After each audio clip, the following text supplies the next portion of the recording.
Well, good morning, everyone. How are you doing? I hope you're all doing really well.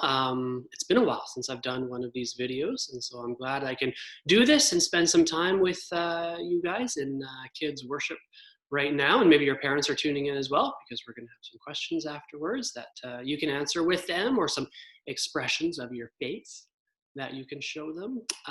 But first, I'm wondering if you guys noticed something different about me. Maybe something up here. That's right. It's Sunday morning, and I thought for once I'm going to do my hair kind of crazy.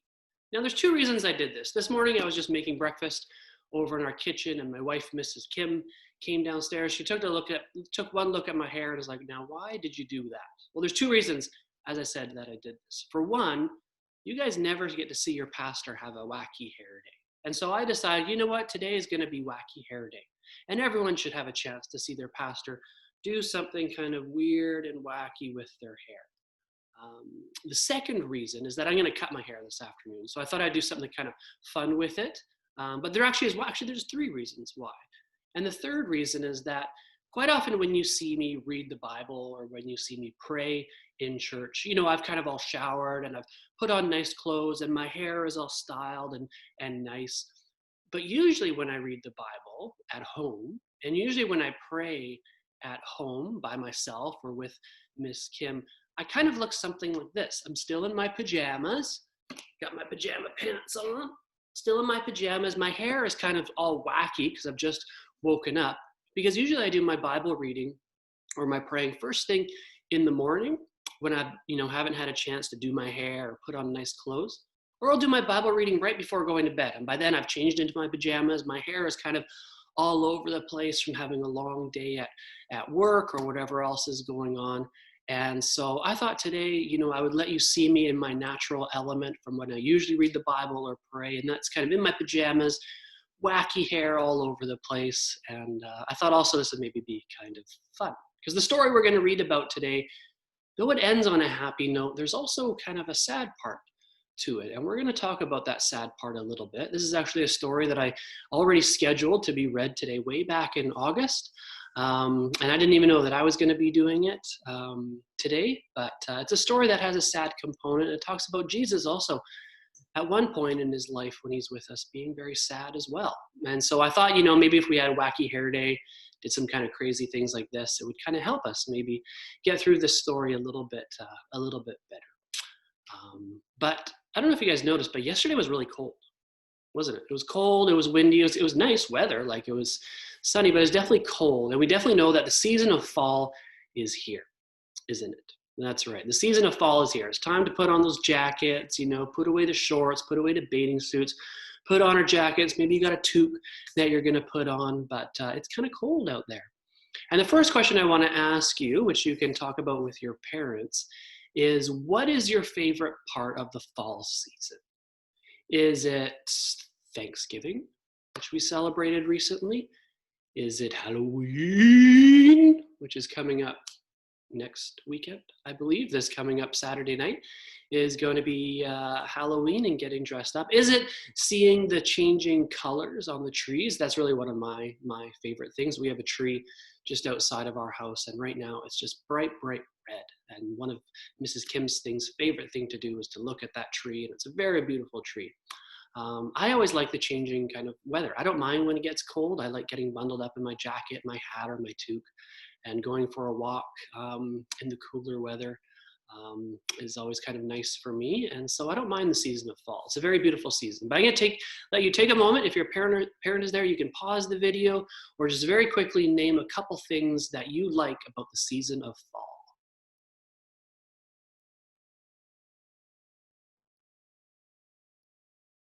All right, we're going to start our time as we look at this Bible story. And I ask you guys some questions. We're going to start this time in prayer. So please pray with me.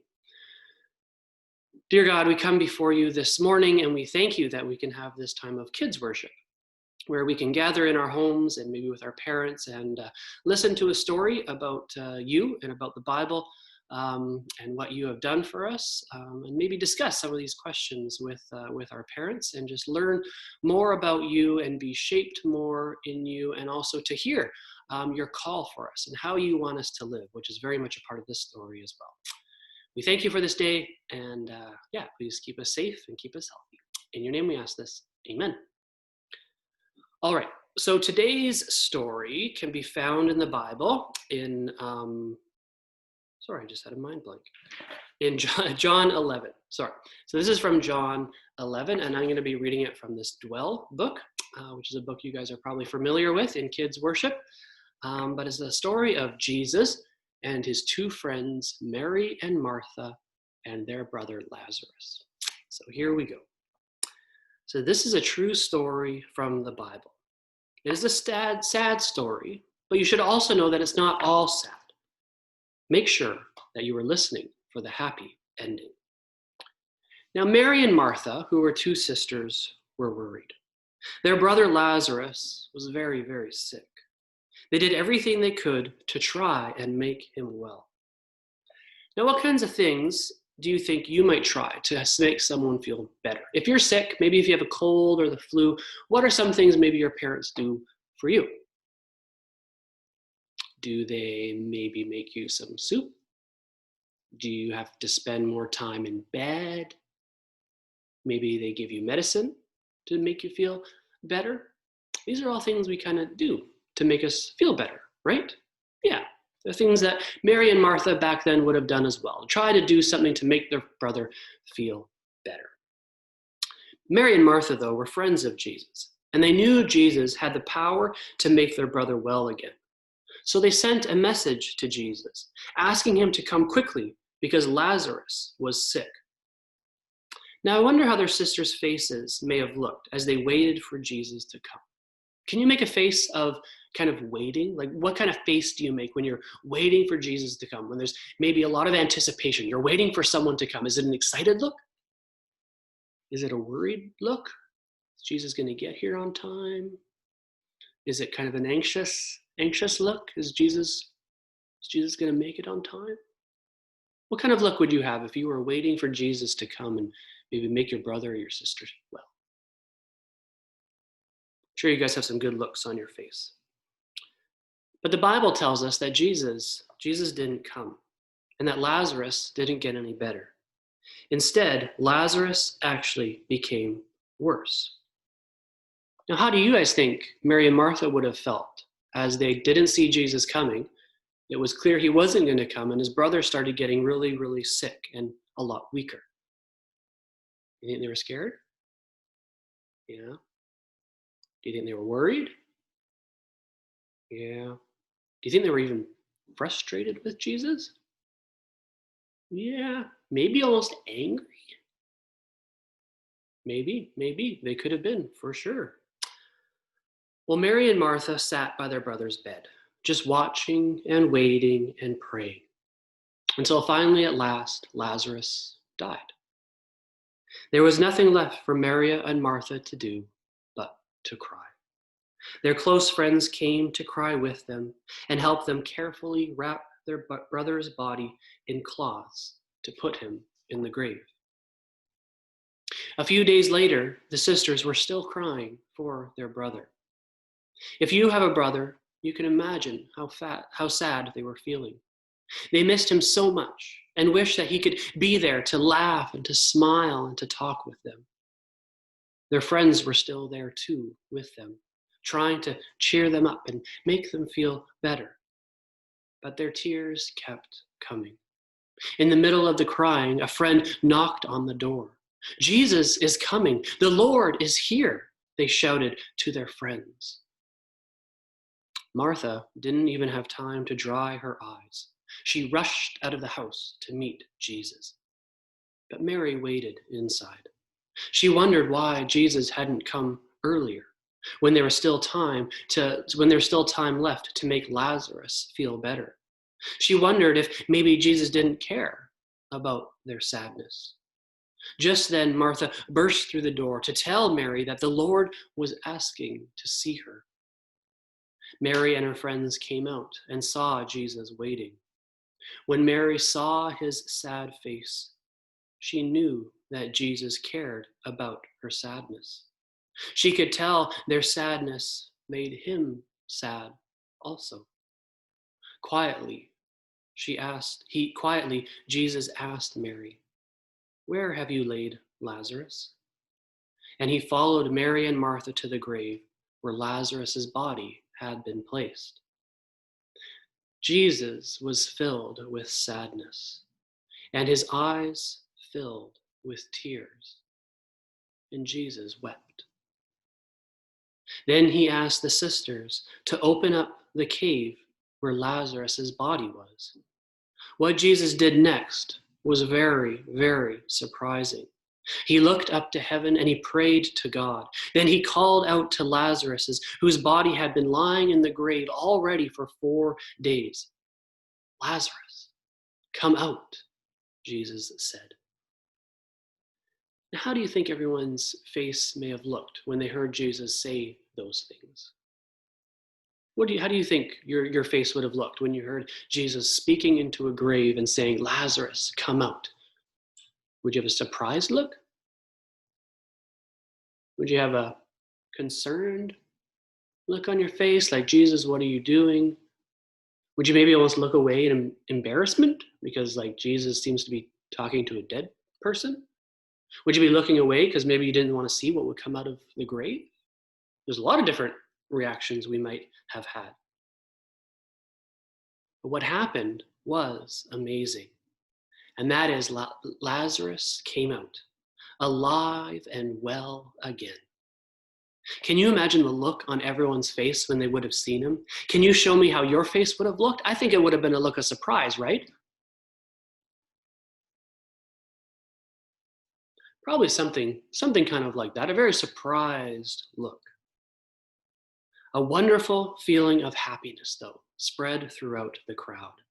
Everyone at the grave that day, and the people who heard all about it later, knew that Jesus is the Son of God.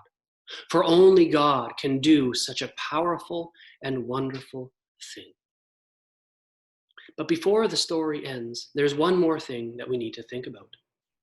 How do you think that Mary and Martha felt when they knew for sure that Jesus loved them because of the concern and look on his face when they saw how sad they were?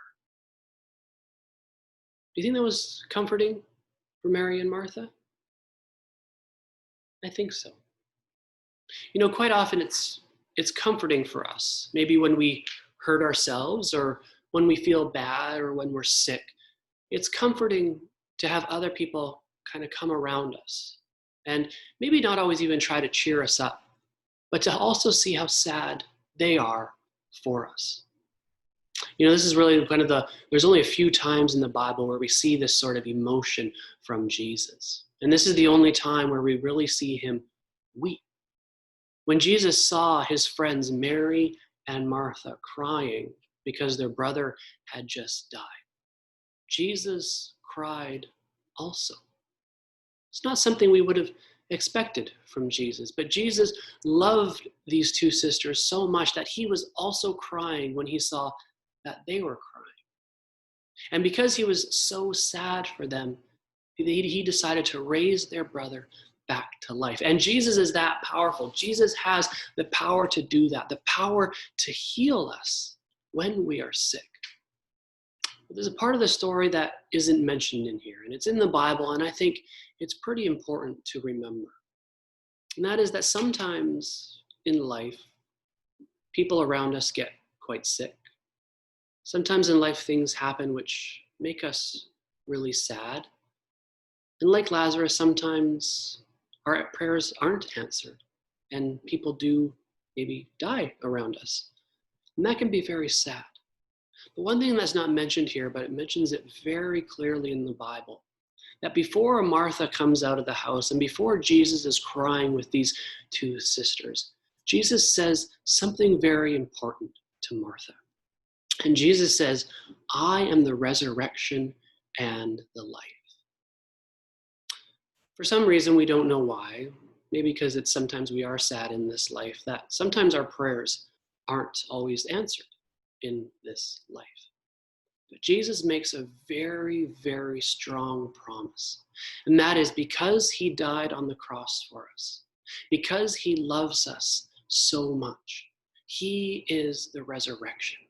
And that means that every story we have has a happy ending, because in heaven, everyone will be raised back to life. In this story, an amazing miracle happens. Lazarus is raised back to life here in this world. But that doesn't happen a lot. And we kind of know that, and we accept that that's not always the way God works. But God does promise us that in heaven, we will all be raised to new life again. And heaven is going to be an incredible party, let me tell you that. It's going to be an incredible party. It's going to be an incredible good time. It's kind of going to be like how Mary and Martha felt when they saw their brother come out of the grave. The amazing excitement and surprise and joy that they would have felt when they saw their brother walk out of the grave. That is what heaven is going to be like. And we're all going to be there. We're all going to be raised back to life, and it's going to be an amazing party. But in this story, there's another very important part. And that is kind of what Jesus does for Mary and Martha. And that is that he comes alongside them and he comforts them. And that is something that Jesus always asks us to do, to comfort other people who are sad, to come alongside them and to maybe try to help make them feel better, or just to let them know that you're thinking about them or loving them in kind of their difficult time in life. And so I have kind of a question for you, and maybe you can discuss it with your parents. And this is where we're going to kind of end our story or our time together today. What is one way that you can comfort someone in your life? Maybe there's someone in your class at school who doesn't have a lot of friends, and during recess and lunch, they're quite often by themselves, and maybe they seem kind of sad. Is there something you can do to cheer them up? Maybe to play with them, maybe to hang out with them, maybe to write them a card of encouragement, letting them know that you are their friend. Is there someone else in our church or in our life who's going through a hard time that maybe you can send them a card or send them a note telling them that you're thinking about them, that maybe you love them or you are simply their friend, and therefore you are also kind of hurting as you see them hurt? Jesus asks us to comfort one another as he also comforts us. Just as Jesus came and he wept and he felt so bad with Mary and Martha, he asks us also to comfort one another, to encourage one another, and to be with one another also in our times of sadness. Because the sadness will not last forever, but joy is coming. Blessings to each and every one of you kids and to your families, and we'll talk to you again soon. Bye-bye.